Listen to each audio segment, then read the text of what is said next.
edge of the universe, not just where it ends, but what's beyond it. What happens when something or someone gets there first? Out in the vast, dark silence of space, a single object floats. Not a planet, not a star, not some drifting satellite, but a smooth, cold cylinder, unannounced, unexplained. It simply appears, sitting at the furthest edge of what we can even define as space.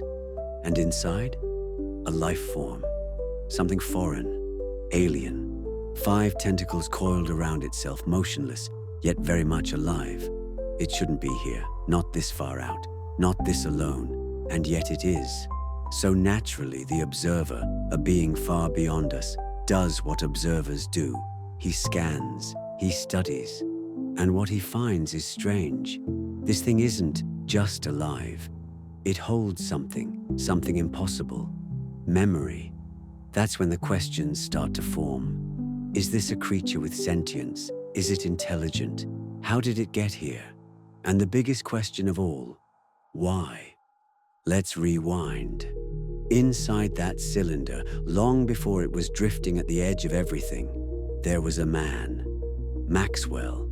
And for Maxwell, life wasn't something he lived anymore. It was something he endured.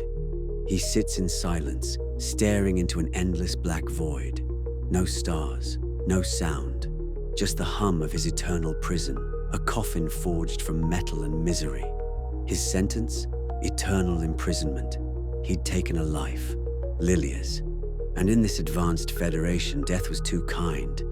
They don't believe in executions. They believe in punishment. So they made sure he'd never die. Biotechnology that halts aging. An auto repair system that kicks in no matter the damage.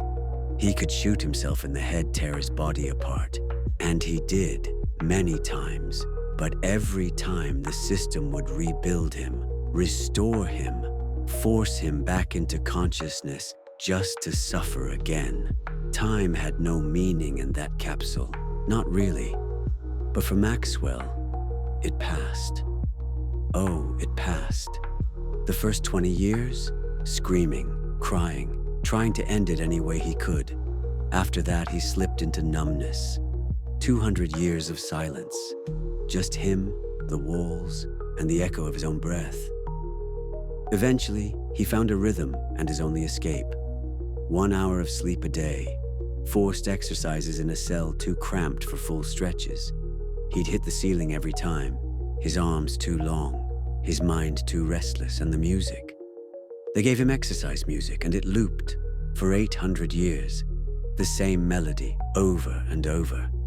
But what haunted him most wasn't the noise. It was the dreams. Every night she came back. Lilia. "Why did you kill me?" she'd ask, like she already knew the answer but needed to hear it from him. And he'd try to tell her, try to scream out apologies. But she'd vanish. Every time. For tens of thousands of years, Maxwell lived like that.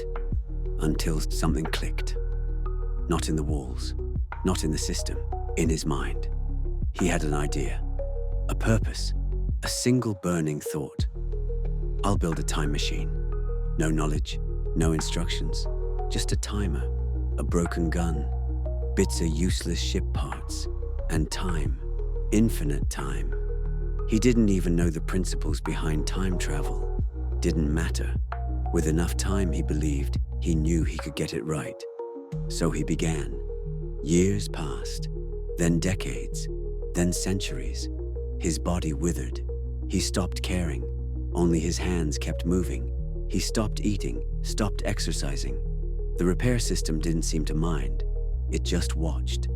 Until that was all he was. Hands. The observer stares at the cylinder floating in the dark.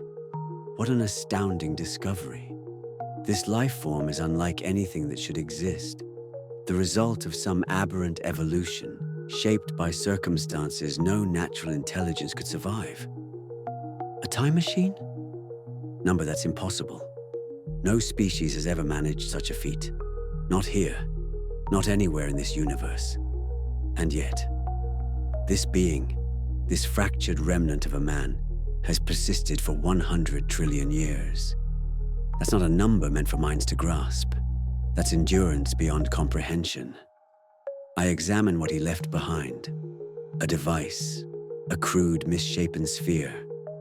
It shouldn't work. It defies logic. It defies physics. It defies the very shape of reality as we understand it.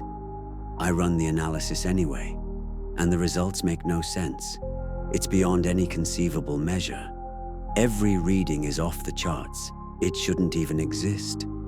And yet it does. Somehow, impossibly, this man achieved something that had never been achieved before. Not in this universe. Not in any record, any history, any corner of known space. He made a time machine. I cannot fathom how. I do not even know if he understood how. But maybe that doesn't matter anymore. He's made something no being had ever made before. 1 million years, 50 million, 100, then a trillion. And finally, it started to take shape. A machine, a door, an entrance, a one-way ticket to the past, far away, and the same alien observer watched. He couldn't believe it. This defied logic. It defied science. It defied the laws of the universe. Time travel was impossible. Always had been. Always should be. Until now. He didn't hesitate. No body left. No future, no hope. Just hands and conviction. He jumped in. And with that, Maxwell became the first being in the history of everything to travel through time. He went back to before it all, and erased himself, stopped the murder, stopped the trial, stopped the sentence. And with that act, he was gone, erased from the timeline, from history, from the universe itself. The observer was stunned, but then he realized something terrible. Even if the time machine vanishes, even if it's never built again, the fact that it was built just once means time travel is now a reality. That possibility exists.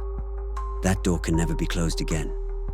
And with that realization, time itself begins to crack, to bend, to collapse. Histories are rewritten. Timelines fold into one another. Reality becomes unstable. And then, it all ends. The universe resets. Back to the beginning. A new cycle. A fresh start. And in that silence, a single truth is spoken. For the universe to continue existing, time machines must never be created.